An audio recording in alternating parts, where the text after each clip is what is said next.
اٹک سے بھائی محمد جہانگیر صاحب نے سوال پوچھا ہے۔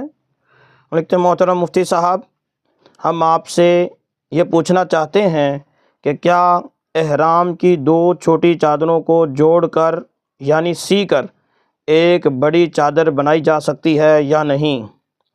احرام جو تہہ بند ہوتا ہے اس کا کپڑا کم پڑ گیا تھا، ہم نے سوچا کہ ایک ٹکڑا اور جوڑ لیتے ہیں، لیکن میرا ایک دوست کہتا ہے کہ احرام سینا سخت گناہ ہے، کیا یہ بات درست ہے؟ محمد جہانگیر خان۔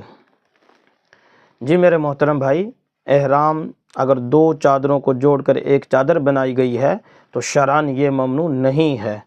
جو شریعت نے احرام کو سینا منع کیا ہے وہ جسم کے حیت کے مطابق سینا منع کیا، جیسے یہ آستین ہے، یہ ایک آستین اس حیت سے جو سیا ہوا ہے اس طرح ممنوع ہے۔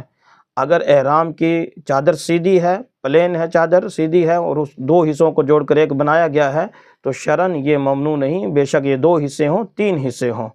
تو جو شریعت نے ممنوع کردہ ہے، جیسے ہم لباس سیتے ہیں وہ لباس کی طرز پر سینا منع ہے، نہ یہ کہ احرام کو سینا بالکل ہی مطلقاً منع ہے، ایسی کوئی بات نہیں۔